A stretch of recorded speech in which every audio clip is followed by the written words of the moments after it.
Well, hello, my lovely owlets, and I hope the sound of my washing machine isn't too loud.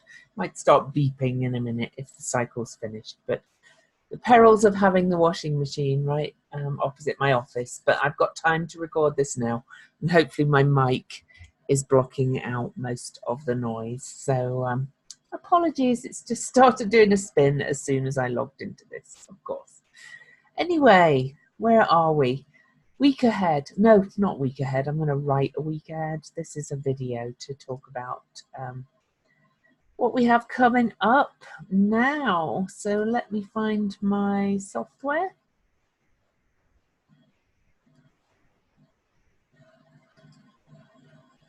All right, so I was up to 21:15 then because I did my Eris video. I'm actually going to send out my Eris video with this. The Pluto Eris video I made, if none of you have seen it yet. It is 38 minutes long, but, oh no, I think I sent it out already. I did. But if you haven't watched it, I would watch it. It's kind of quite important information about what we've got coming up over the next couple of years. So maybe I'll include it in this again anyway, just so you can watch both. Anyway, da, da, da, da. And also, you know, I'm going to post the YouTube link to it. If you guys could hop over to YouTube and subscribe to my YouTube channel while you're there.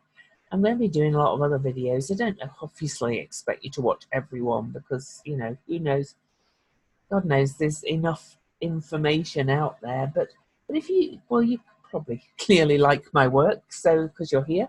So if you could subscribe to my YouTube channel, and if you want to get notified of when I upload new videos, because I'm going to be doing so many more videos this year, then click the little bell that says get notified, and you just get a little pop-up notification. Or if you go into your YouTube app, it is in your notifications in the app. It's not very intrusive. So okay, so where are we today?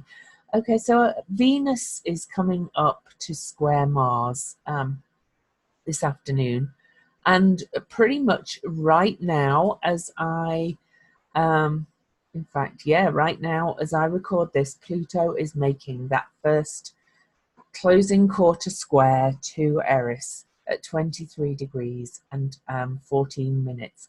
And one thing I didn't mention in the big long video is that the numbers, this is a 5 and a 5, a double 5, so a 23 5 and a 14 5. And being a 14-5 myself, I know that 5 means change. It's because I'm highly mutable. It's very much about change. So let me have a look at the 23-5 numerology. I think the spin's stopping. Okay, so wow. So you know, I've talked about 23 being the number of Eris and the number of chromosomes and the number of our biorhythmic cycle and the number of our digits.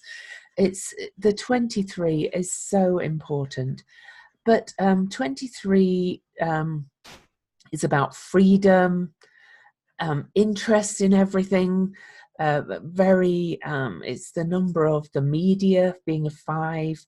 It's kind of very it's the diplomat as well, and it's about learning about the world, okay, as well. So let me see if I can find you anything better about the number 23, and then I promise I'm just going to go back to what's happening tomorrow. This square I think is really huge. It's not the kind of thing that will happen on a day, because we've got 5 exact squares. This is a major cyclical transformation. All right, and I still have to go back and look at some of the other dates and Eris and do some more videos and things. So it's a team focused creative number, 23 and 5, and about diplomacy. So It's about being unbounded by limiting beliefs and fears. And then the 14-5.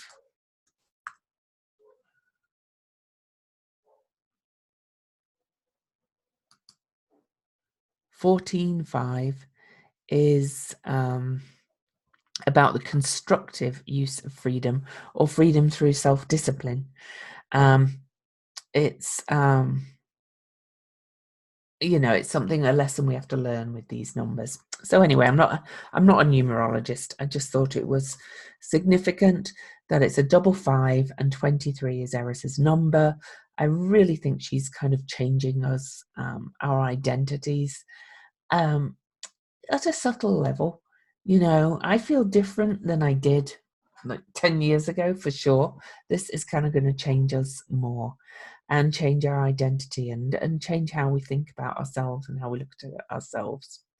And again, it's a less reliance on the man out there, on man-made laws and institutions, and more reliance on self. Oh, and there it's beeping. I'm just going to pause and turn that off. There we go. Perils of working from home and trying to do some stuff on a weekend. It's even harder. But I mean, not hard. It's just, stuff going on at the weekend. So I don't want to be a victim, all that Pisces energy. So that's the main thing that we have going on now. I think it's exact. Let me have a look. This is 10:21, 10:25 Mountain. I am saying this at, and it was exact at 10:02 Mountain in the morning. So it's pretty much exact now. And then Venus today, the moon's void. So it's kind of, I've talked about void moons. The moon is sort of floating free, not making any major aspects to any planets or any of the major planets. And I don't pay that much attention to the void, except when it's long void moons. And this moon has been void since 12:06 p.m. Mountain yesterday, and is void until 4:43 p.m. today. So that's well over 24 hours. So it can lead to discomforting feelings. We kind of don't know what to do with our emotions. And if you think about where we are at in the lunar cycle, we had the new moon on Friday, and this is Sunday. And so the moon is very new as well. We're just kind of getting going. And then Aquarius is kind of very scattered and things too. So it kind of feels a bit uncomfortable. I've seen a lot of fear out there. Okay, and I'll talk about the fear in a minute. So we've got Venus coming up to square Mars, but we cannot separate it from this conjunction with Neptune. So if we look over the next day or so, and I'll keep coming back to this, we get Mars moves up to the 28th degree and Venus is approaching Neptune. So they're staying in this square for a couple of days. By Tuesday, Venus starts to move on and Mars has moved on. So if I go back hours, just to tell you when this starts to separate, and remember these aspects and squares don't happen kind of on a dime, on a day. So I just want to get back to when Mars exactly squares Neptune. Oh, there we go. So early in the morning on Tuesday, Mars, Neptune exactly square, and then the moon joins the party. So Monday night into Tuesday morning, for all of us, I'm going to say, because I don't think we have any Australians in here. If we do, I apologize. It's kind of it's kind of 24 hours ahead, less 4 hours. So it's about 20 hours ahead from where I am, I think, ish, depending where you are in the time zones and things. So please try and adjust your times to move forward. It's hard for me to keep all time zones in my head. But but I am aware of Australia and New Zealand because I did live in Australia. So I have you in my mind, but I just can't convert time zones. So you can see that you know, the moon and Venus are coming up to Neptune. So in fact, dreams over the next couple of nights are going to be off the charts. Okay, particularly Monday night into Tuesday. And with Venus there, you know, this is lovely. Venus is exalted in Pisces. Neptune rules Pisces. The moon is the ruler of Cancer, so it's very associated. They're very kind of both watery, receptive, creative energies, and then Mars. But I kind of say, thank God Mars is in Sagittarius, because Sagittarius was or Jupiter, the ruler of Sagittarius, was the traditional ruler of Pisces and is the ruler of Sagittarius. So they've got some similarities in energies, even though one's water, one's fire. They're both about belief and faith and kind of this higher kind of knowledge, wisdom, trusting, faith, all that kind of energy. And Mars, I think Mars is going to be a bit overwhelmed by this. So, but Mars is our drive and will. I do think over the next couple of days, we're going to be a little bit tireder than usual, a little bit drained, a little bit like, oh, I haven't got much energy.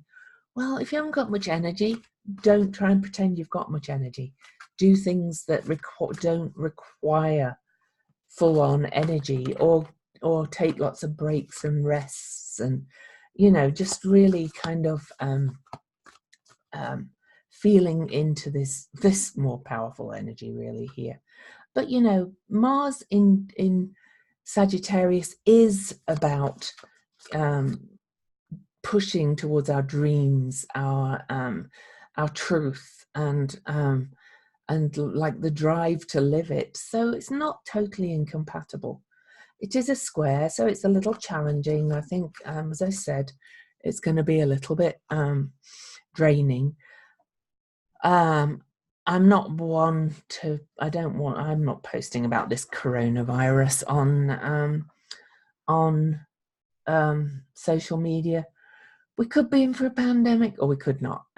How many times have we heard we're all going to die from the latest pandemic? And this is a lot of fear and victimhood over here. A lot of fear and victimhood, even though it's dreamy and nice. Pisces and Mars especially is going, oh, fear. And I do kind of think the virus is going to spread quite quickly with this. And the fear is going to spread quite quickly with this. But I also kind of think it's going to pass.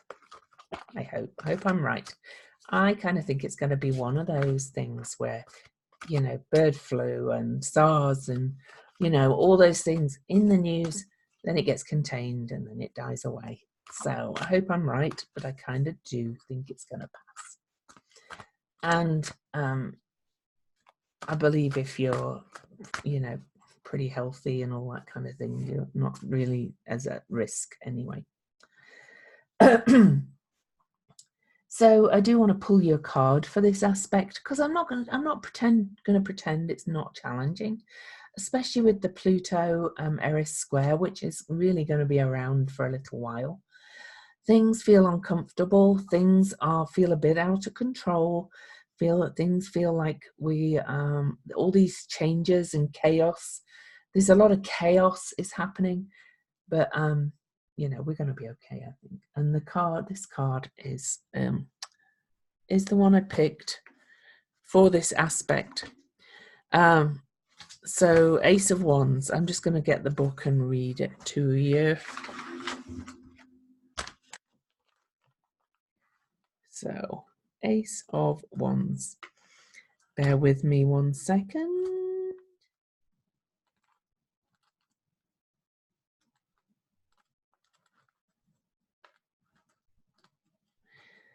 Sorry about this. I should have done it before, but Ace of Wands. This is spiritual self-realization and awakening, and is associated with a principle of truth and authenticity. Let me stop the share so you can see the card better. that fits with the astrology, with Mars being in Sagittarius, being kind of about fighting for the truth, and Jupiter, in Sagittarius and Pisces, both being about faith and belief. So this is the torch of fire, a symbol of the uncontainable life force that's within. The lightning bolts are a symbol of awakening to the spiritual truth and authenticity of who you are. So focus on that card. And if you're feeling a bit tired, a bit drained, bring your focus in to the spiritual truth and authenticity of who you are. So much love. Happy Monday. I'm going to write a week ahead thing for those that like the writing. I'm trying to get in the swing of writing them for you, but I will do, because I always do. Much love.